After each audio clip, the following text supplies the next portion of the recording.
welcome once again to Spotlight and once again to Tony in Marbella. And we're wanting to know what's going on in Spain because there's been some new announcements. What are these new announcements? Good afternoon from a hot Costa, Rodney. It seems like we've skipped spring and have dived right into summer. Yep. Yes.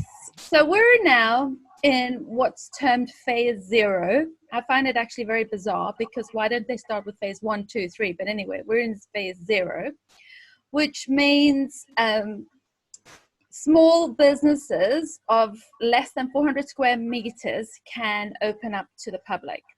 And so hairdressing, hairdressers can open, but by appointment only. And they have to have all the precautions. They have to wear masks. The customer has to wear a mask. Some of them are requiring temperatures to be taken. It's really OTT with all the measures that they're going to. And as of Saturday past, we're all allowed to go out and finally get some well-deserved exercise. And of course, they have done it in parameters and hours. So that the elderly don't coincide with the over 14s, as well as not with the younger ones. Golly, what happens if grandma and granddad want to take their grandchildren out? Is it allowed? Well, no. You can go to the hairdressers now, but you can still not visit your family members. And this is causing quite a lot of criticism from the opposition because, it's just common sense. How can you go to the hairdressers, but yet you can't go and see your mother or your father, your family?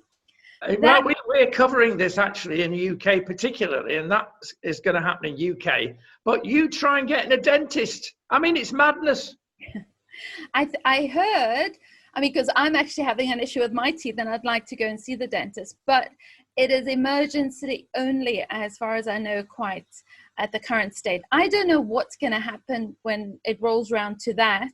I don't know if they qualify with this new measure coming in about businesses smaller than 400 because it is an essential service. So I would assume what I heard on the television was they're treating emergency patients only, but I don't know how it's rolling out with them right now coming into the next phase. And of course, they will have all the necessary precautions because they're dealing with the mouth, right? It's bizarre. How can you wear a mask and be dealt with in the mouth?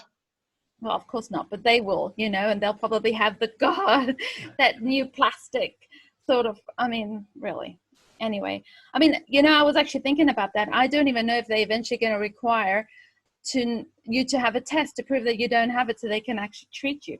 Who knows, Yeah, there's a lot about this on the web, and some of it is, again, over the top. The idea is everybody needs a vaccination eventually when they get the right fluid. But that leads people to say, oh, well, they're going to put a chip in there. And if they don't get you through this new app that they're developing. Now, I don't know what Spain is doing about the app, but in Britain, you've got to have an NHS app. It seems like a lot of countries are wanting to roll out this geolocator app. But of course, there's an infringement of privacy, because so this needs to be investigated. The report I heard was that Brussels doesn't like the idea of all the countries having their own apps. They want to call what they call synthesize, and they want to be the ones controlling this geolocator app of individuals. And it's actually funny, yesterday, Brussels started with their 2,000 corona detectives going around to find out who is violating the rules, who's not. It's pretty Orwellian in what is coming down the tubes, so watch the space, I suppose. Well, yes, indeed. The other thing that's just coming through to us this very morning, in actual fact, is the fact that if you're an illegal immigrant, you can come in and you have to be let in without any tests at all. That is awful. Well, funny enough, just before I came on with you, I was watching a few-minute report with Nigel Farage, who's actually been on the ground, going to Dover, going to these places, speaking to the people about these illegal immigrants coming in, no bars, no tests, nothing, coming in, and probably just, disappearing in the population. doing what they're going to do, and it's kind of shocking that this is taking place, you know. Officially, it's appalling, and of course Nigel's had his collar felt, hasn't he? Well, yeah, apparently the police came knocking on his door about this video that he'd released. You know, in one way, thank God we still have freedom of expression while we have it, and freedom of speech to speak up while we can. But these draconian laws are coming in place very quick and very fast, you know. And Spain is really at the forefront of these laws. Now, politically, and we've mentioned this before, Spain's far left. Some people say they're communists because they've had to deal with the communists to remain in power. But all is not well, is it? No, not at all. And there is a huge rift happening currently. I mean, it's actually startling to see how this government is leaning and the measures that they're taking in place. And the fact that, you know, all around us, all around Europe, doors are opening, schools are starting, and yet we're continuing in a state of alarm. And actually tomorrow, they're going to be voting in Congress. The government wants another 2-week extension on the state of alarm. And you even have the separatist parties saying, no ways, we are not going ahead with this. So now the government, who hasn't been in constant contact with the Partido Popular, which is their main opposition, now has been phoning. But the thing is, they're on the media accusing them that if this party, the Partido Popular, the centre-right party, do not come in agreement with them for the extension of the state of alarm, they, the Partido Popular, will be responsible for all these thousands of deaths and the health chaos that's taking place at the moment. I mean, it's astounding, and it's stunning to watch, you know, the manipulation. It is. In the UK and in many other countries, of course, we've got Wales, we've got Scotland, we've got Northern Ireland. But by heck, in Spain, there's a multitude of autonomous regions. It's chaos. Well, yeah, and I mean, there are quite a few, because on Monday the president had meetings with the different regions, their leaders, right? And there are quite a few that are not happy. They don't want it centrally governed. They know what's best for their region, and they want to make the proper decisions. And in many of these areas, there is no new cases. No one is dying of this virus. And so they want to take control, but it seems like the government firmly wants to keep the reins on this. And, you know, we just had our April unemployment figures out, and it's shocking. You know, there's been almost 300,000 new unemployed declared, and the government's figures are not reflecting the true state of affairs, because you have the unemployed, you have this, what I mentioned before, the Hearth, the people that their jobs have been put on hold or hibernation, right? So they're supposed to be getting something. They still haven't received their funds. Plus, 1.1 million businesses have applied to stop continuing cessation of their businesses, right? So the government says the unemployment rate is going to be about 24%, but the actual figures before these new numbers come into play is 37% of the working population. Yeah, there's a growing movement throughout the world, actually, against the lockdown.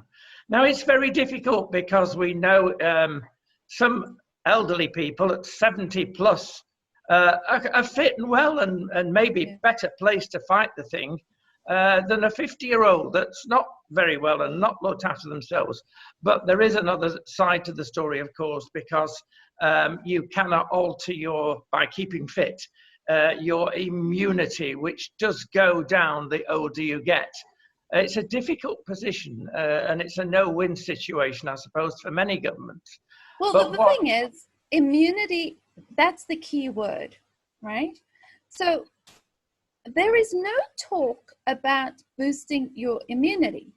And the more I do research into this matter, the more I'm actually getting angry, or I'd rather say righteous anger, because you know, what they're putting out there is not right. It's false. First of all, you need fresh air, right? Fresh air, sunlight, boosts vitamin D, boosts the body, right? Being in lockdown, in confinement, actually reduces your immunology. Also, the social distancing situation, you know, when Boris Johnson said about the herd, and his professionals and his experts are talking about the herd immunity, there is truth to that, because you build up immunity when you are with people. And when you're not, and you're isolated and you're constantly putting all the alcohol on and disinfecting your place, your immunity goes down, right? The other thing with the masks. Now, given this current state of affairs, yes, if you're coughing or sneezing or you think you have symptoms, you should wear a mask, because if you go out, believe me, I've been in a shop and I've sneezed and people would think, oh my gosh, you're trying to assassinate them, right? But you'll notice the WHO and the governments don't say it's obligatory. It's recommended, but it's not obligatory.